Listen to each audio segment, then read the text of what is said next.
gusto niyo masubaybayan ang mga istorya ng sundalo ng bayan, paki-click ang like at subscribe at pindutin na rin ang notification bell.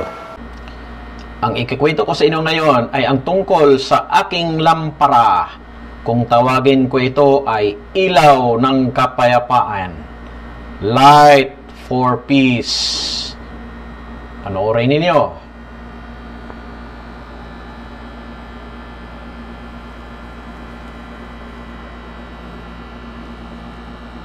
Kunin ko itong pagkakataon na batiin yung ating mga kababayan na masugid na sumusunod sa aking YouTube channel at sa aking FB page, sa aking mga ipinamahagi na mga impormasyon na makakatulong sa ating mga kababayan para makamit natin ang kapayapaan. Kasama na dyan ang Philippine Constabulary Lason Batch 1987. Kakaiba yung mga pangalan nyo, Lason Batch.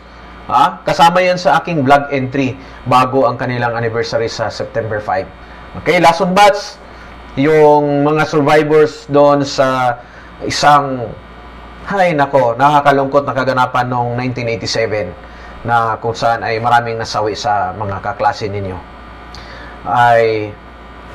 Nagbigay sana ng aral sa atin kung paano i-administer ang training activity.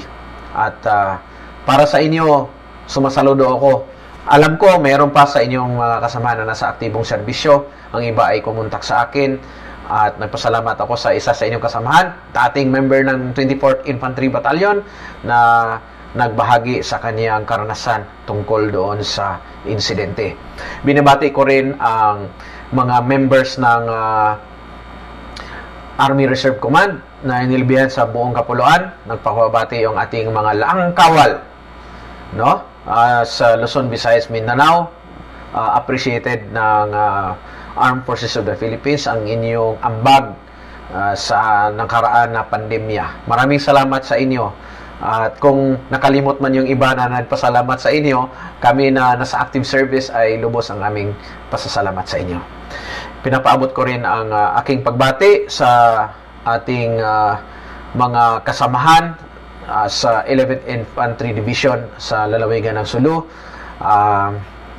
Nakakalungkot ang mga pangyayari na kung saan ay mayroong nagbuwis ng buhay sa isang terrorist attack against our troops.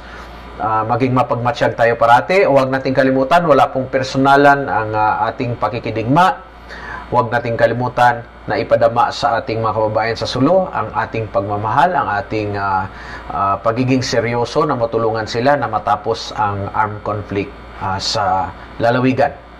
Ipinaabot ko rin ang aking pagbati sa mga kapatid ko na mga tausog, sa mga nagpaabot ng kanilang pagbati, lalo na sa pagsuporta sa adhikain ng ating pamahalaan na matapos na natin ang hidwaan, mga sigalot sa lalawigan ng Sulu at maging sa buong Mindanao.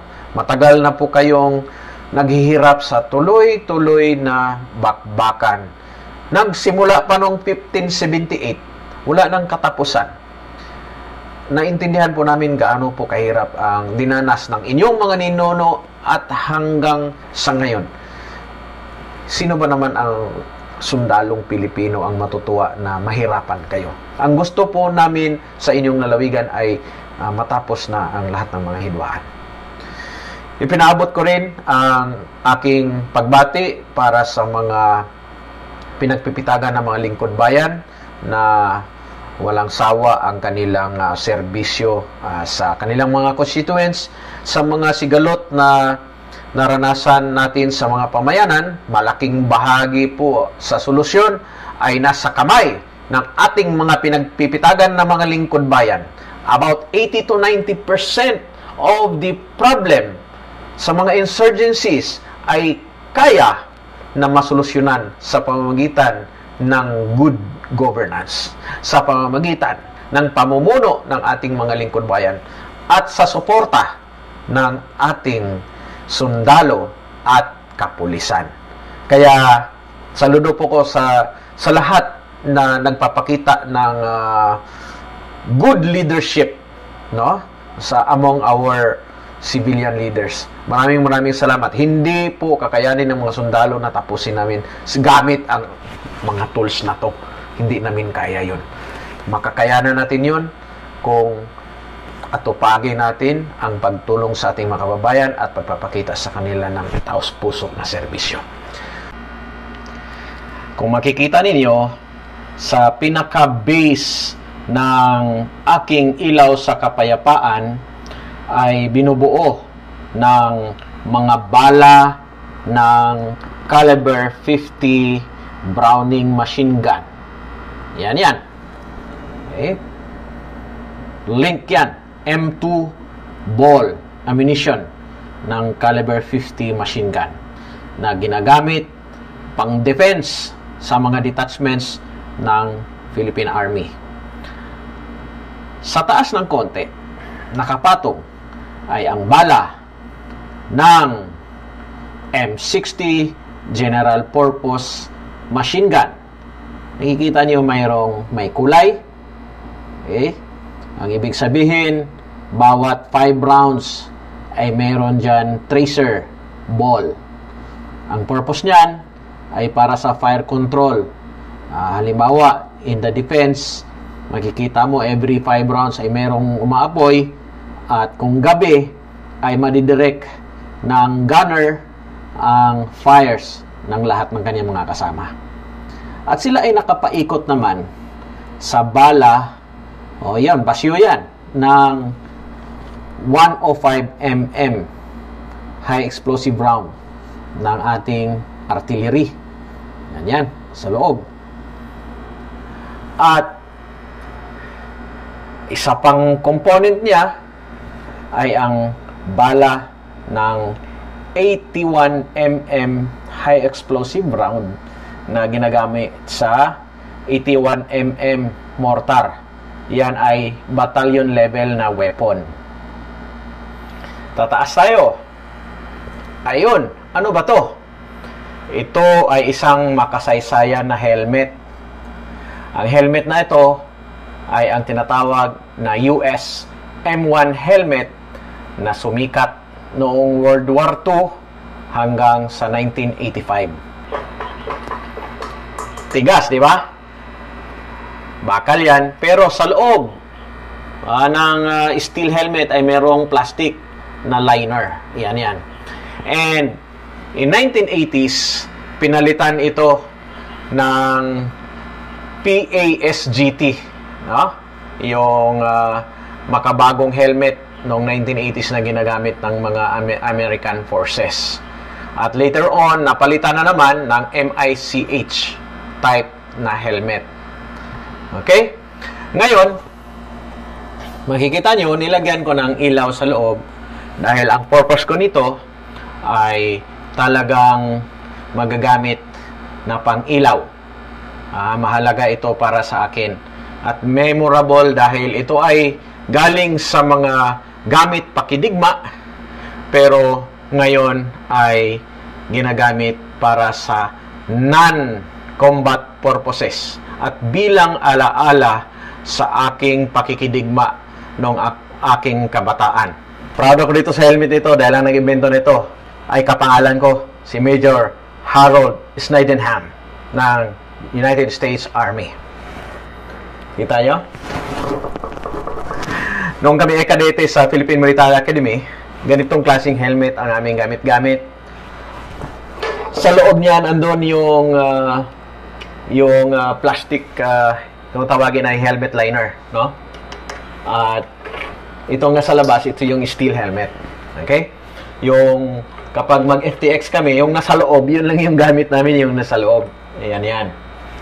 So, bakit ginawa itong aking light four-piece o ilaw para sa kapayapaan?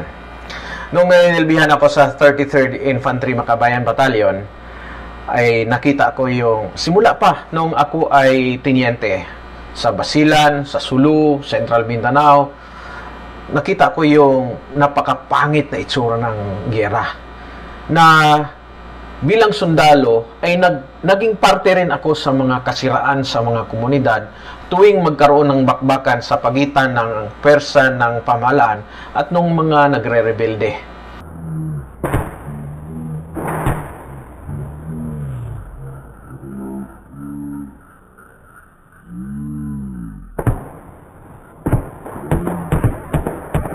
Tuwing magkaroon ng bakbakan sa pagitan ng pwersa ng pamahalaan at nung mga nagre-rebelde.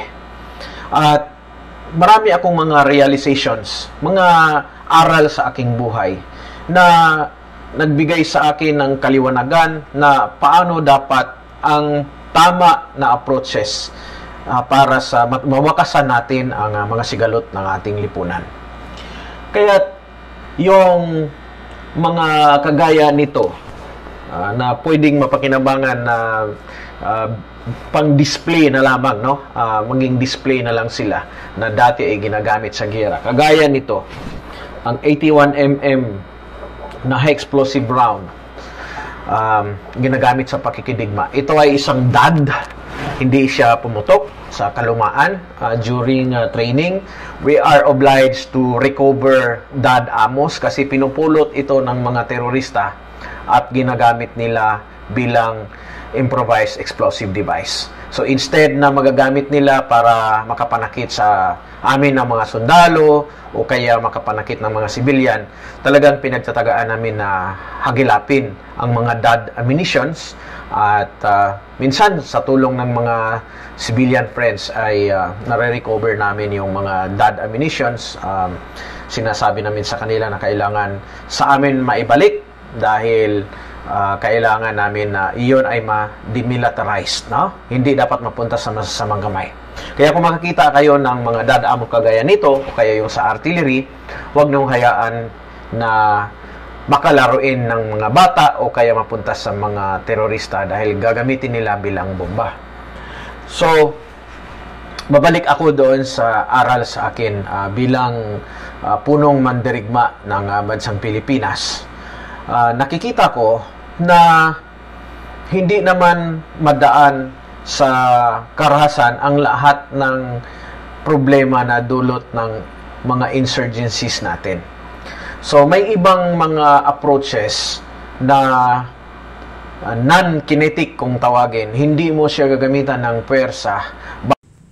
At ito yung mga halimbawa ng mga non-kinetic operations na aking ginagawa para maayos ang mga sigalot sa mga pamayanan. Walang armas na ginagamit, ngunit napaka-epektibo para ang peace and security problem ay matugunan na walang ginagamit na karahasan. At ito ay aking napatunayan sa aking area of operations sa Sultan Kudarat at Central Mindanao. Iyon ang gusto kong ipalagay. Dahil sa aking pag-aaral, kaya mayroong terorista, mayroong sumali sa terorista dahil yan sa kaisipan. Mayroong mga rason kung bakit nila ginawa yon. So sa analysis ay ang isang nagre-rebelde o lumalaban sa ating pamahalaan ay mayroon siyang motivation. So may nagmo-motivate sa kanya something. So maaring may nangloko sa kanya, nanglinlang sa kanya, nagbigay sa kanya, nilason ang kanyang isip, so nagkaroon siya ng motivation to fight dahil mayroong mga legitimate causes. May naapi ba siya, nasampal ba siya ng nasa puwersa ng gobyerno o kaya sa isang taong makapangyarihan, naapi o naabuso ang kanyang karapatan, o kaya siya ay napagkaitan ng serbisyo, lalong naghihirap siya sa ang kanyang pamumuhay. Maraming mga rason. Ngunit hindi ko sinasabi na tama yon na gamitin din niya ang karahasan. Siguro hindi siya napakinggan, mayroong nangloko sa kanya, ito ng solusyon. Kaya siya ay nag-aarmas at lumalaban sa mga sundalo at mga pulis. So, motivation ang una. Ang pangalawa ay yung capability. So, yung capability ng isang tao na lumaban dahil mayroon siyang baril, mayroon siyang matataguan, mayroon siyang tagabigay ng supply, mayroong tagakanlong sa kanya, yun yung capability. At pangatlo, Merong isa importante rin, oportunidad, yung opportunity.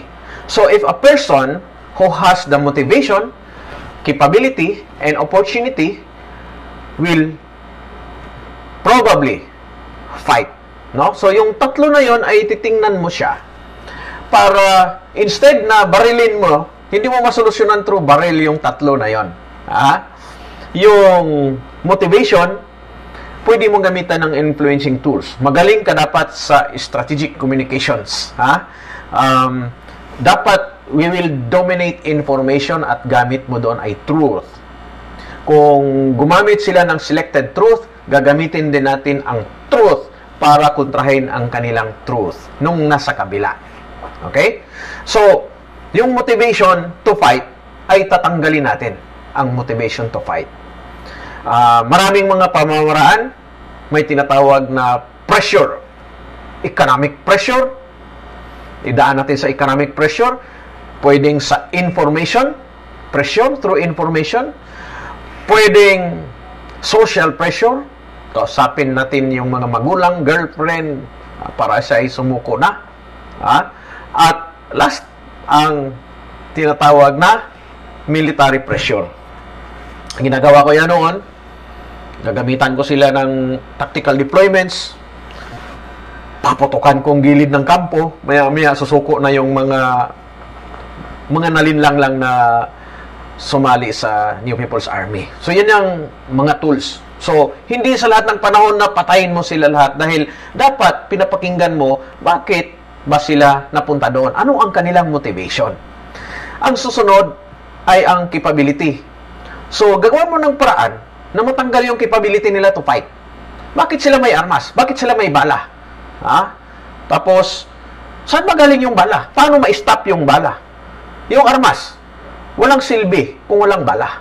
Tandaan niyo yun. So, isipin mo bakit may bala tong mga damuhon na to. Paano natin mahinto yung bala? So, again, hindi mo naman barilin yun.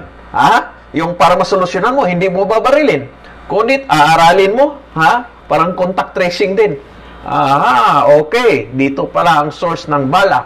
O kaya, ito pala ang paraan para mahadlangan ko yung flow ng bala papunta doon sa armadong grupo. They will not be able to fight. Tama ba? Kung walang bala, marami akong bala, dahil kapag ako ang nasa pwersa ng Estado, I have to demonstrate that I am willing to use force when extremely necessary. At sunod, ipakita ko parati that I have the unfair advantage over those who want to fight. So, if I have the unfair advantage, make sure kayo, kaya nyo ako. Dahil ako ay well-trained, well-motivated, and well-supported ng pamahalaan. At naniwala din ako na kami ay nasa tama na ipagtanggol namin ang mga mamayan mula sa inyo na gumagamit ng karahasan. So, ganun yung message. Last ay mga opportunities. So, tatanggalin ang mga opportunities para sila ay makalaban. Alright? So, maraming mga pamamaraan yun. Tanggalin ang opportunities. Andyan yung Integrated Territorial Defense System. Okay? Para maging atin yung mga tao, i-engage ko yung lahat ng mga tao, makuha ko yung kanilang suporta sa pamamagitan ng papakita ng magandang pakikitungo ng mga lingkod bayan na kasama kami doon. Ipakita ko sa kanila na ang aking kapartner ng mga lingkod bayan, mga local chief executives, ang siyang tunay na nagmamahal doon sa mga tao, lalo na sa mga mahihirap, nasa laylayan ng lipunan na napabayaan ng gobyerno noong unang panahon. Kung maipakita ko sa kanila yon, alright? At alam nila ng mga nag-aarmas na yung mga tao in general ay nasa akin, nasa gobyerno ang suporta. Tsak, mawawala ang kanilang oportunidad dahil mawawala ang taga-supply, mawawala ang pasabilis, yung taga-bigay ng impormasyon, mawawala ang kanlong, mawawala yung moral support. Kita nyo? Hindi na kailangan tong mga tools ng pakikidigma na to para tapusin natin. Mayroong ibang tools. Last resort parati para gamitin to. Yun yung point ko kung bakit gawin ko na lang ilaw. Okay? At kapag marami tayong ibang mga alam na mga tools, paano natin tapusin ang internal armed conflict? mayroong kasabihan, knowledge is power. Ha? Knowledge is power. So, pwede nating gamitin na power ang kaalaman natin doon sa mga iba't iba pang mga approaches. Okay? Dahil kung alam natin na knowledge is power, magagamit natin peacefully sa pag-solve ng mga hidwaan at matapos natin yung mga armed conflicts, ay magkakaroon ng lasting peace. Dahil wala na masyadong galit-galit. Kapag may lasting peace, ito yung mangyayari. Light for peace, ilaw ng kapayapaan. Yan po yung hangad natin sa ating lahat, para sa ating lipunan. Tanggalin na natin tong mga tools ng pakikidigma, nakakasira ito eh. Last resort ito. At kung totoosin, kung bibilhin yan, gamit ang tax ng taong bayan, ang purpose niyan ay i-defend natin ang ating bayan mula sa pwersang mapanakop. Kung may atake sa ating bansa, mas malalaki pa dyan, gamitin natin. We will not hesitate.